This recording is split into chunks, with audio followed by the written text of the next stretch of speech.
बिस्मिल्लाहिर्रहमानिर्रहीम।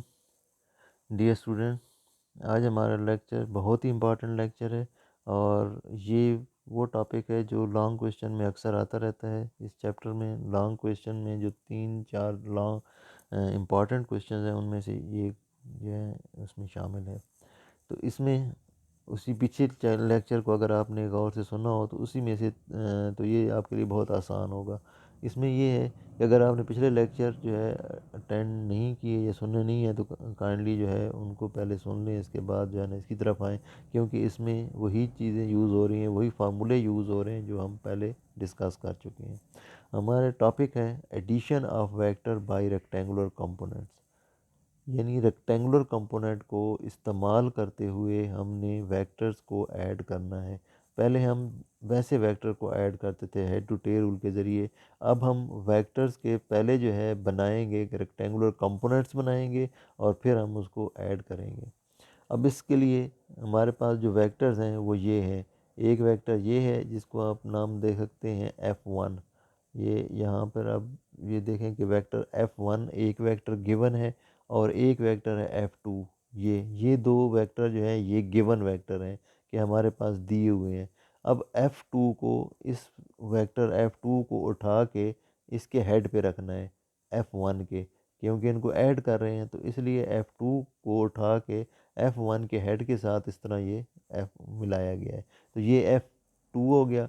अब इनका रिजल्टेंट कैसे कैलकुलेट करेंगे कि पहले की टेल और आखिरी का हेड मिलाकर ये वाला जो वेक्टर है ये रिजल्टेंट वेक्टर को शो कर रहा है। वेक्टर F जो है ये वाला, ये रिजल्टेंट वेक्टर को शो कर रहा है। तो इस तरह हमने दो वेक्टर्स को ऐड तो कर दिया, लेकिन डिमांड क्या है? डिमांड यह है कि इनको इनके रेक्टेंगुलर कंपोनेंट्स की मदद से या उनकी हेल्प से उनको एक्सप्लेन करना है या प्लस करना है। मसलन पहला है F1, ये आपके पास वेक्टर है F1। F1 के दो कंपोनेंट्स बनाएंगे, कौन कौन से? F1x और F1y, ये इसके दो कंपोनेंट बनेंगे। F1 के दो रेक्टेंगुलर कंपोनेंट्स बनाने हैं F1x और F1y। इसी तरह जो दूसरा है वेक्टर ये F2 के दो कंपोनेंट बनाने हैं F2x और F2y। ये इसके दो वर्ट एक हॉरिजॉन्टल कंपोनेंट और वर्टिकल कंपोनेंट किसके हैं? F2 के हैं। अब इसी तरह ये रिजल्टेंट वेक्टर है F। इस रिजल्टेंट वेक्टर के भी दो कंपोनेंट बनेंगे, कौन कौन से? एक बनेगा ये Fx ये, और एक बनेगा ये Fy। ये रिजल्टेंट कंपोनेंट बनेगा। रिजल्टेंट के जो है रेक्टेंगुलर कंपोनेंट्स बनेंगे Fx और Fy। तो बच्चों ये उम्मीद है आपको समझ आ गया होगा कि इसमें डायग्राम में हमने क्या दिखाया हुआ है। मैं दोबारा बता रहा हूँ ताकि आप इसको अच्छी तरह समझ लें कि F1 और F2 दो वेक्टर्स हैं। F2 को उठा के F1 के हेड पे रखा है, उनको प्लस किया है तो ये F आ गया है। अब तीनों वेक्टर्स F1 और F2 के कंपोनेंट्स बनाने हैं, हॉरिजॉन्टल कंपोनेंट और वर्टिकल कंपोनेंट। F2 के भी हॉरिजॉन्टल कंपोनेंट और वर्टिकल कंपोनेंट। इवन इनका जो रिजल्टेंट है F, उसका भी हॉरिजॉन्टल कंपोनेंट और वर्टिकल कंपोनेंट बनाने हैं। जब ये डायग्राम समझ आ जाए तो उसके बाद आपने क्या करना है, यहाँ पे देखें तो यही चीज़ जो है इसको एक्सप्लेन की गई है। कैसे? कि कंसिडर टू वेक्टर्स F1 और F2 as shown in figure by using head to tail rule add both vectors वही गेट, वही बात जो अभी मैंने आपको बताई है। क्या करना है कि F1 और F2 को हमने ऐड करना है और एंड इट्स रिजल्टेंट क्या होगा? ये F जो होगा ये इसका रिजल्टेंट है। ड्रा रेक्टेंगुलर कंपोनेंट्स ऑफ किस किस के? F1 F2 और F। नेक्स्ट काम हमने ये किया था कि F1 के कंपोनेंट्स बनाने हैं, F2 के कंपोनेंट्स बनाने हैं और फिर F के कंपोनेंट्स बनाने हैं। यानी वही बातें जो डायग्राम में है वही आपने यहाँ पे लिखनी है। बुक में थोड़ा सा मुश्किल लिखा हुआ है तो इसलिए मैंने आपको यहाँ पे बिल्कुल जितना भी आसान हो सकता था आसान तरीके से यहाँ पे नोट्स बनाए हैं और उसको एक्सप्लेन कर रहा हूँ। तो इसमें अब ये है कि अगर हम Fx की बात करें, Fx ये पड़ा हुआ है जो ये रिजल्टेंट कंपोनेंट है किसका? रिजल्टेंट वेक्टर का। इसके अंदर दो कंपोनेंट लिख सकते हैं, ये F1x और F2x। यानी F1x और F2x को अगर आप मिलाएं, यहाँ पे F1x आपको नज़र आ रहा है, ये F1x और ये F2x, इसको अगर हम कंबाइन करें प्लस करें तो Fx आ जाएगा। इसी तरह f1y और f2y को कंबाइन करें, प्लस करें तो ये fy आ जाएगा। तो आपके पास ये जो fx है, fx हम किसके इक्वल लिख सकते हैं, f1x प्लस f2x। इसी तरह fy किसके इक्वल लिख सकते हैं, f1y प्लस f2y। तो अगर हम यहाँ पे देखें तो वही चीज़ लिखा हुआ है कि fx is equal to f1x, ये f1x plus f2x, fy is equal to f1y plus f2y। तो पीछे हमने एक फार्मूला पढ़ा था जिसमें ये वाला जो रिजल्टेंट वाला फार्मूला था, वो मैं उसका हवाला यहाँ पे दे रहा हूँ कि जो रिजल्टेंट फार्मूला था वो ये था, f इज़ इक्वल टू, जब भी रिजल्टेंट कैलकुलेट करना हो तो क्या करते हैं, F x square plus F Y square और सारे का जज़र, सारे का स्क्वेयर रूट। तो यही फार्मूला यहाँ पे यूज़ कर रहे हैं और ये फार्मूला ये दोबारा वही लिखा हुआ है कि एफ एक्स, इसमें F X is equal to F x square plus F Y square, इसका सारे का square root. Put value of F X and F Y, F X की वैल्यू ये पड़ी हुई है F one X plus F two X, F Y की value ये पड़ी हुई है F one Y plus F two Y. अब क्या करना है, यहाँ पर एफ एक्स की जगह ये पुट कर लेना है F one X plus F two x, इस सारे का स्क्वेयर।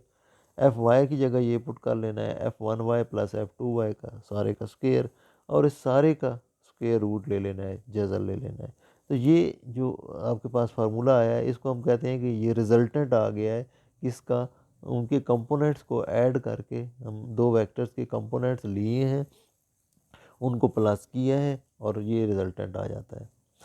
नेक्स्ट क्या इसमें आ जाता है कि which is resultant vector from in the form of rectangular components. अच्छा, इसको हम ये कह सकते हैं कि ये रेक्टेंगुलर कंपोनेंट्स की फॉर्म में आपको रेक्टेंगुलर एक रिजल्टेंट वेक्टर मिल गया।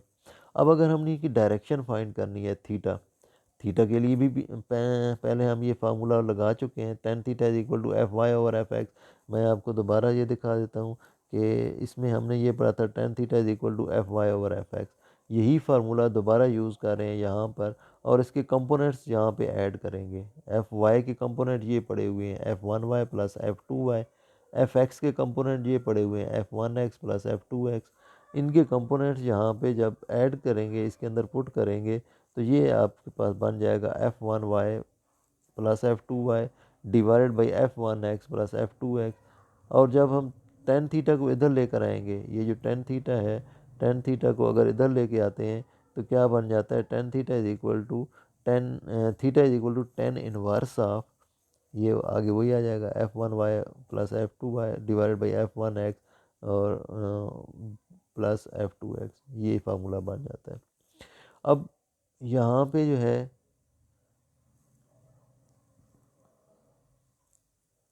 ये था दो वेक्टर्स के लिए कि f1 और f2 दो वेक्टर्स थे, उनको ऐड करना है। अब ज़रूरी नहीं है कि दो वेक्टर्स हों, दो से ज़्यादा भी हो सकते हैं, तीन हो सकते हैं, चार हो सकते हैं, n तक हो सकते हैं। तो इसी चीज़ को आगे हम बढ़ाते हुए if we have n vectors, अगर n वेक्टर्स हों, ज़ाहिर है इसके लिए हम डायग्राम तो नहीं बना सकते, तो हम पीछे से जो अभी हमने ये फार्मूले डिराइव किए हैं, इसी तरह इनको देख कर हम फार्मूले बना सकते हैं। We can find its resultant by using same method. Same method कौन सा है कि रिजल्टेंट ऑफ अगर n वेक्टर्स हैं तो फार्मूला वही होगा। फार्मूला अगर आप ये गौर से देखें तो ये जो फार्मूला है यहाँ पर, ये F one plus F two x का स्क्वायर, और फार्मूला वही है रिजल्टेंट का n वेक्टर्स के लिए भी। सिर्फ ये है कि यहाँ पे क्या लगाना है, F one X plus F two X plus F three X up to F N X, यानी यहाँ तक अगर आप देखें तो ये रिजल्टेंट आ जाएगा एफ, रिजल्टेंट किसका है, n वेक्टर्स को अगर हम ऐड करें तो उनके रेक्टेंगुलर कंपोनेंट्स की मदद से उसका रिजल्टेंट इस तरह मालूम कर सकते हैं। और अगर n वेक्टर्स हैं और उनकी डायरेक्शन निकालनी है, डायरेक्शन का मतलब थीटा निकालना है, तो फार्मूला वही लगाएंगे। थीटा किसकी इक्वल होता है, टेन इनवर्स ऑफ, ये यहाँ पे लगा हुआ है tan inverse of F one Y plus F two Y divide by F one X plus F two X. यही फार्मूला यहाँ पे लगाएंगे, लेकिन कितने n वेक्टर्स के लिए, कि theta is equal to tan inverse of F one Y plus F two Y plus F three Y dash dash F N Y, और नीचे आ जाएगा F one X F two X F three X up to dash dash F N X. तो इस तरह ये जो resultant होगा अगर n वेक्टर्स को इसी तरह ऐड करेंगे तो उनके कंपोनेंट्स का ये आपके पास थीटा आ जाएगा, रिजल्टेंट आ जाएगा, डायरेक्शन आ जाएगी, रिजल्टेंट की डायरेक्शन आ जाएगी। तो इस तरह ये हमारा टॉपिक कंप्लीट हो जाता है। तो बच्चों आपने करना इसी तरह है कि इस टॉपिक देखकर यहाँ से इसकी डायग्राम की प्रैक्टिस करनी है। इसके बाद इस सारे टॉपिक को आपने अपने रजिस्टर पर नोट कर लेना है अपनी राइटिंग से, और नोट करने के बाद इसको प्रैक्टिस करनी है, याद करना है। उसका बार बार मैं यही कहूँगा कि बहुत इंपॉर्टेंट टॉपिक है और लॉन्ग टॉपिक में अक्सर आ जाता है, तो इसलिए आपने इसको मिस नहीं करना है, इसको अच्छी तरह समझना है। ओके डियर स्टूडेंट, अल्लाह हाफिज़।